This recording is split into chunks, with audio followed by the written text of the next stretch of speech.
جب وہ لشکر قریب آ گیا تو 2000 فوجی یہاں سے نکالے، کہا جا کے وہ جو تازہ دم آ رہے ہیں ان کا مقابلہ کرو۔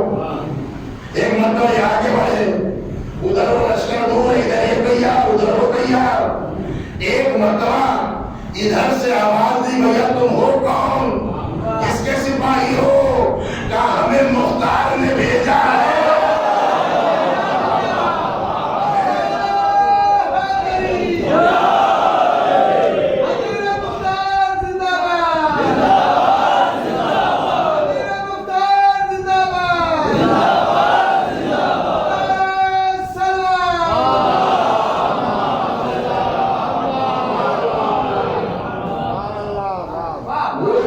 جناب ابراہیم کے بیٹے عبدالرحمن ابن ابراہیم ابن مالک اشتر، تو وہ 8000 کا لشکر لے کے وہاں جب وہ لشکر آیا تو یہ جو اتنے دنوں سے جنگ کر رہے تھے کہ اب تم آرام کرو اب ہم انہیں دیکھیں گے، اب تم آرام کرو اب ہم انہیں ادھر ابن زید کو پتا چلا، کہتا کیا مصیبت مصیبت کیا ہے نا، یہ جا رہے ہیں نئی مدد آ گئی، مدد آ گئی 8000 کی، کہتا ہے یہ عبد الملک ابن مروان ہے، انہیں ابھی تک خبر نہیں کہ ہم کس حال میں ہے، اور یہ مختار کے پاس کتنا لشکر ہے، یہ جو لشکر پر لشکر بھیجے جا رہا ہے، یہ آدمی آ کہاں سے رہے ہیں؟ پھر جب شروع ہوئی جناب ابراہیم کے لیے تاریخ میں جملہ ہے عزیزو کہ جناب ابراہیم کو چین نہیں تھا، نہ کھانے کا نہ پینے کا، اور دن میں اکثر روزہ رکھتے تھے۔ ہاں یہ بھی میں آپ کو بتا دوں، اس لیے جو اکثر رمضان کے مریض ہیں وہ سنیں، انہیں ساری بیماریاں گھیر لیتی ہیں رمضان میں، وہ بیماریاں جو میڈیکل سائنس میں ہے ہی نہیں، وہ بھی ہے آنے ساتھ کون سا مرض آ رہے ہیں، کون سی بیماری آ گئی، سمجھ رہے ہیں؟ تو بڑے حیران و پریشان۔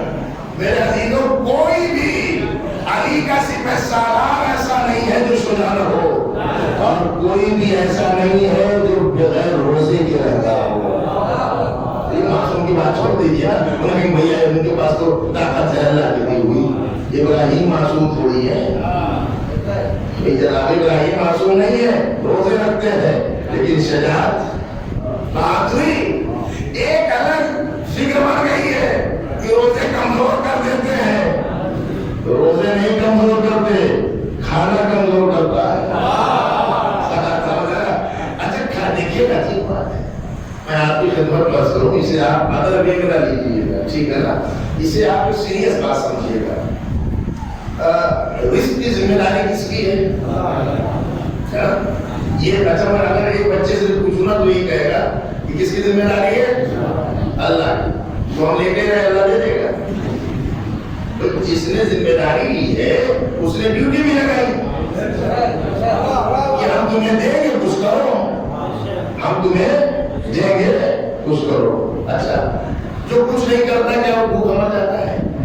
نہیں مرتا۔ جب ہم کچھ نہیں کر سکتے تھے تو ماں کے پیٹ میں اللہ نے رزق دیا کہ نہیں دیا؟ جب ہم کچھ نہیں کر سکتے تھے تو رزق ملا، اور جب ہم کرنے لگے تو اس رزق کی ہماری گارنٹی نہیں، پتہ نہیں ہم نے کتنے حرام کھائے، لیکن جب تک ہم پیٹ میں تھے نا یہ بالکل گارنٹی ہے کہ یہ قطرہ بھی حرام کا نہیں گیا، یہ قدرت کا اہتمام تھا، یہ اس کا سسٹم ہے، اس کا نظام ہے۔ اللہ نے رزق کی ذمہ داری اپنے اوپر لی ہے، سب کے رزق کی ذمہ داری لی ہے، اور لے کے بتایا کہ کھانے کے اوپر نہ بکنا، کھانے پہ ایمان نہ بیچنا، اگر ہم تمہیں کھلائیں گے بھائی ہم دیں گے تو ہمارے بندے اور تمہیں بھوکا نہیں ماریں گے، لیکن ایمان نہ بیچ دینا۔ ادھر جتنے ہیں اکثر سپہ سالار روزے سے بھی ہے، نمازیں بھی ہے، روزے بھی ہے، عبادت بھی ہے، تسبیح بھی ہے، تلاوت بھی ہے قرآن کی، اکثر جناب ابراہیم اپنے لشکر میں جو قاری قرآن حافظ قرآن تھے ان سے کہتے تھے ذرا سورہ العدہ تو پڑھ دے، ذرا سورہ فجر تو سنا دے، اور وہ سناتے رہتے تھے، ابراہیم دہراتے رہتے تھے۔ یہ قوت ملتی تھی، یہ طاقت ملتی تھی۔ ادھر پھر جنگ ہوتی ہے، جنگ اس بار فیصلہ کن۔ ابراہیم یہ کہہ کے نکلے کہ جب تک میں ابن ذات کو واصل جہنم نہ کروں، چاہے جتنے دن ہو جائے میں پلٹ کر خیمے میں نہیں آؤں گا۔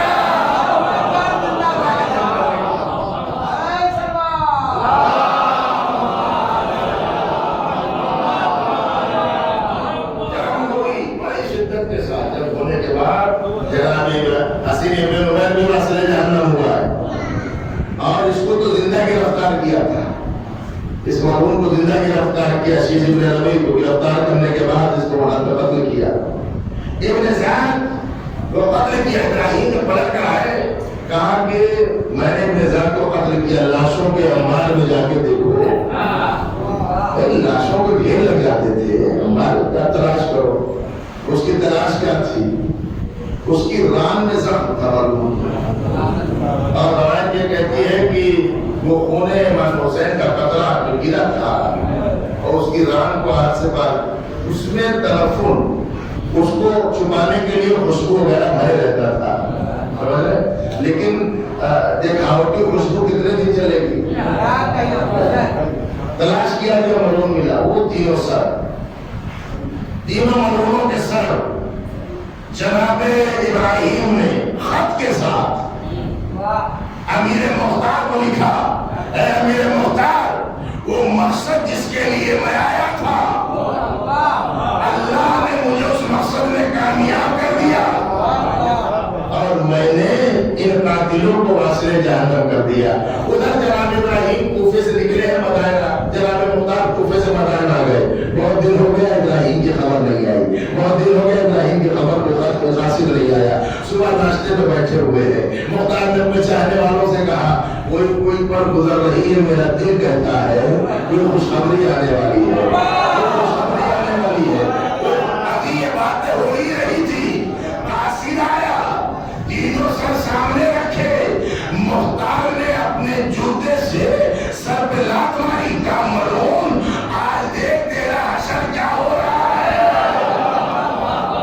طاقت پہ غرور تھا، اپنی سلطنت پہ ناز تھا، یہ قدرت کا فیصلہ ہے۔ اس سانپ کا عذاب بھی دنیا میں اللہ نے اس کے اوپر نازل کیا، اور اس طریقے سے ابراہیم نے جو خط لکھا، کہا میرے لیے کیا حکم ہے، دوبارہ آؤں یا مسلح رہوں؟ جناب مختار نے کہا کہ آپ مسلح قیام کریے۔ یہ جناب ابراہیم اور جناب مختار ایک کردار ہے جو بیان کرنا بہت ضروری ہے، اور اس کردار کا نام ہے جناب محمد حنفیہ۔ جناب محمد حنفیہ کے لیے میں نے کئی باتیں آپ کی خدمت پیش کیا۔ جناب محمد حنفیہ کی کلائیوں میں اتنی طاقت تھی کہ لوہے کی ضرب کو ایسے توڑ دیتے تھے۔ یہ علی کا بیٹا شجاع بہادر، شجاع اور بہادر عبداللہ ابن زبیر جو مکے کا حاکم ہے، وہ انہیں پریشان کر رہا ہے۔ اچھا معلوم پریشان کیوں کر رہا؟ اس لیے ان پہ دباؤ بنا رہا ہے کہ یہ مختار پہ دباؤ بنائے۔ جب ان پہ دباؤ بناؤں گا تو یہ مختار سے کہیں گے حکومت چھوڑ دو، مختار حکومت چھوڑیں گے، علاقہ مجھے مل جائے گا۔ جناب محمد حنفیہ تاریخ کہتی ہے کہ جناب محمد حنفیہ اپنے گھر میں گوشہ نشین ہے، پبلک سے بھی نہیں مل رہے ہیں، پہرے دار حکومت کے لگے ہوئے ہیں، اور یہ اپنے گھر میں ہے، لیکن حکومت تب بھی پریشان ہے، تب بھی بے چین ہے، تب بھی دل سے دشمنی اور عداوت۔ وجہ کہا مصلی رسول اللہ کا تمہارے پاس ہے، ہمیں دے دو۔ جناب محمد حنفیہ کے پاس سرکار دو عالم کا مصلی جس میں نبی نماز پڑھتے، یہ مصلی ہمیں دے دو۔ کہا تجھے کیوں دو، تم ہے میرے نانا کا، میرے جب کا۔ اچھا مصلی بیعت مانگنے کی ہمت وعدے کربلا کسی میں نہ ہوئی، بیعت کا دروازہ تو کربلا میں بند ہو گیا۔ اب تو کسی لیے بھی جان جانتے ہیں بیعت کا تو مسئلہ ہی نہیں ہے، مسئلے پہ جگہ مسئلہ جو تو نہیں ملا، ایک بہانہ ہے۔ جناب محمد حنفیہ کو عبداللہ ابن زبیر نے نظر بند کر دیا، مطلب صحن خانہ کعبہ میں حرم خدا میں وہاں خیمے لگا دیے، یعنی اب آپ ہماری نگرانی میں رہیں گے، کسی سے ملیں گے نہیں، اور 20 پہرے دار لگا دیے اور خط لکھوایا جناب مختار زبردستی بزور شمشیر پریشر کے ساتھ کیا لکھی منع کرتے رہے لکھوایا، اور خط میں کیا مختار سے کہیے کہ حکومت چھوڑ دو، حکومت چھوڑ کے میرے پاس چلا ہے۔ یہ خط جیسا بھی دکھا پہنچا مختار کے پاس، قاصد لے کے پہنچا، خط کو مختار نے پڑھا۔ پہلے دن میں نے آپ کی خدمت میں عرض کیا تھا کہ مولا نے جناب مختار کو کہا تھا اے عقل مند، اے ذہین، اے ہوشیار، جسے دنیا ذہین کہے وہ اور ہوتا ہے، جسے مولا ذہین کہے۔ جناب مختار نے خط کا مضمون دیکھا، انداز تحریر دیکھا، لفظوں کی نشست اور برداشت دیکھی، اور دیکھنے کے بعد جناب مختار سمجھ گئے یہ میرے مولا کا خط مولا کی مرضی سے نہیں لکھا گیا ہے، یہ ہے پابندی۔ تحریر دیکھی، پہچان لیا، کہا ٹھیک ہے ملے گا جواب۔ جناب مختار جناب قیس ابن مسعود سیدابی یہ سفیر ہے امام حسین کے، اور امام حسین کی وہ سفیر ہیں کہ امام حسین نے اپنے چاہنے والوں کے نام خط انہی کے حوالے کیا تھا، خط انہی کے حوالے کیا تھا۔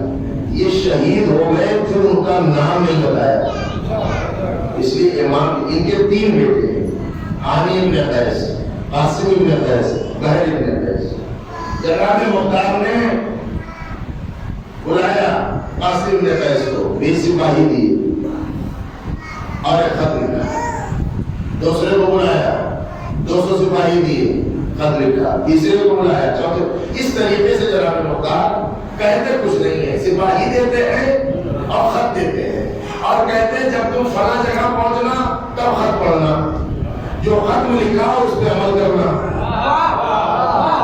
ہر ایک سے یہی کہہ رہے، دوسرے سے کہا کہ تم جب وہاں پہنچنا تب خط پڑھنا، تم جب وہاں پہنچنا تب خط پڑھنا۔ پہلا بھیجا، اس کے 10 دن کے بعد دوسرا قافلہ، پھر 20 دن کے بعد تیسرا قافلہ، پھر 7 دن کے بعد 14 قافلہ بھیجتے رہے، اور یہ قافلے اپنے اپنے مقام پہ جا کے پڑھتے رہے۔ پہلا قافلہ جب پہنچا اس مقام پر پہنچا، اس نے خط کھول کے پڑھا تو مختار نے لکھا تھا کہ جب تم پہنچنا تو وہ جو 20 آدمی گھیرے ہوئے ہیں تم انہیں گھیر لینا، جو 20 گھیرے ہوئے ہیں تم انہیں۔ دیکھیے مختار کی حکمت عملی، ایک مرتبہ یہ 20 کو گھیر لیا 200 نے، عبداللہ ابن زبیر نے پتا چلا میں 200 آ گئے ہیں، مختار کے ہاتھ میں گھیر لیا، کہا 500 بھیج دیتے، 500 نے ان 200 کو گھیر لیا۔ ادھر مختار کا دوسرا قافلہ جب اپنے مقام پہ پہنچا جس میں 2000 کا لشکر، اس نے کہا کہ جو لشکر ملے اسے گھیر لینا۔ یہ حکمت تھی مختار کی کہ عبداللہ ابن زبیر مجبور ہو گیا جناب محمد حنفیہ کو رہا کرنے کے لیے، ایک قطرہ خون کا نہیں بہا، جناب محمد حنفیہ رہا ہو گئے۔ میرے عزیزوں بس اب بہت زیادہ وقت ہو گیا، اس لیے کہ چہرے بھی آپ کے اجازت نہیں دے رہے کہ اس سے زیادہ پڑھا جائے، لیکن بس اتنا سمجھیے کہ جناب مختار کا کارنامہ اور جناب مختار کی شخصیت اتنی عظیم ہے کہ معصوم نے باقاعدہ دعا کی۔ بنی ہاشم کے حالات اتنے نازک تھے، اس لیے ساری حکومتیں دشمن اذیت گھروں کو بنوایا ہے جناب مختار نے، بڑا خیال رکھا ہے، اور وہ وقت نہیں ہے کہ میں اس کا تذکرہ کروں کہ جناب مختار کے دور میں سادات جب کوفے میں آئی ہے تو جناب مختار نے ان کے ساتھ کیا کیا کیا ہے، اس کی سردار سے کیا۔ ابھی تو مسئلہ یہ ہوتا ہے کہ ہم 10 دن میں اتنی سے نہیں فرصت پاتے، باقی ہم انتظامیہ اور جناب مختار کے سسٹم پر تو گفتگو جب کریں جب اس سے فرصت کے لیے نہیں پورا ہوتا۔ 35 صفحے کا واقعہ ہے، کتنا خلاصہ کرو؟ اگر خلاصہ بھی کرنا ہے، آپ کی کیفیت بھی دیکھنی ہے، اپنا بھی معاملہ دیکھنا ہے، وہ ساری چیزیں ہوتی ہیں، لیکن میں اتنا سمجھیے کہ اتنا عظیم کردار ہے، یہ ظاہر ہے جسے معصوم دعا دیتے ہیں اس سے بلند کون ہوتا، جسے علی اپنی گود میں اٹھائے، سینے سے لگائے، اس سے عظیم کردار تاریخ میں تھا جناب مختار۔ قید میں رہے، بند میں رہے، صحبتیں رہی، مصیبتیں رہی، لیکن حوصلہ نہیں ٹوٹا۔ میرے عزیزوں، ہم اور آپ جناب مختار سے عقیدت رکھتے ہیں، ہمارے بھی حوصلے نہیں ٹوٹنے چاہیے، جسم نہیں ٹوٹنے چاہیے۔ یہ حوصلہ صرف اسی میدان میں نہ رہے، علم کے بھی میدان میں رہے، عمل کے بھی میدان میں رہے۔ اس لیے کہ جاہل ہے وہ علی کا دشمن ہے، جاہل اہل بیت کا جاہل، اس لیے کہ جاہل کے یہاں یا تو افراط ہوتا ہے، تفریط ہوتی ہے۔ محبت کرے گا تو اس سے بڑا مولا ہی کوئی نہیں، اور چھوڑ دے گا تو اس سے بڑا افراط تفریط، یہ اعتدال ہونا چاہیے۔ عزیزو، مجھے بڑا احساس ہے کہ ابھی تک میں مسائل بہت زیادہ نہیں پڑھ سکا، اس کی وجہ ہوتی تھی، لیکن سوچ رہا ہوں کہ آج کم از کم ایک دو روایتیں آپ کی خدمت میں پیش کی جائیں، اس لیے کہ قافلہ تو یکم سفر کو شام میں آ چکا ہے۔ دیکھیے بڑے واقعات ہیں، کربلا سے کوفہ سے شام، یہ جو سفر ہے اس میں درمیان میں بڑے واقعات آئے ہیں، بڑے شہر پڑتے ہیں، بستیاں پڑتی ہیں، لوگ ملتے ہیں، کچھ بستیوں میں استقبال ہوتا ہے، جشن منایا جاتا ہے، کچھ بستیوں میں سیاہ پرچم بھی نصب ہیں، جہاں جیسے چاہنے والے ہیں، جہاں بیوی پہ رونے والے بھی ہیں، آل محمد کی مصیبت پہ آنکھیں اشکبار بھی ہو رہی ہیں، وہاں آپ کی شہزادی ہاتھوں کو اٹھا کے دعا بھی کر رہی ہیں۔ عزیزوں، یہ جو قافلہ اسیروں پر جا رہا ہے، اس نے نہ جانے کتنوں کو متاثر کیا ہے، اپنی طرف کھینچا ہے۔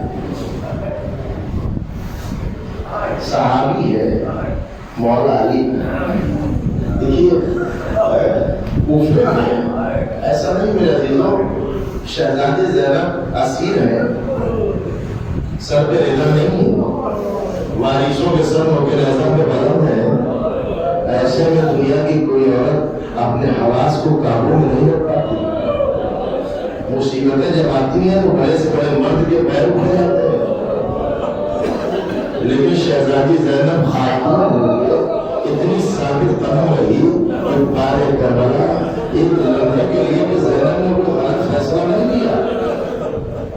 مسائل کی شدت ہے، عموم ہے مسائل کا، لقب ہے بی بی کا عموم مسائل، لیکن اس کے باوجود بھی زینب کی دوردشی، شہزادی کی وسیلہ، بی بی نے حکمت عملی سے کیسے کام لیا، زمانہ سیکھے۔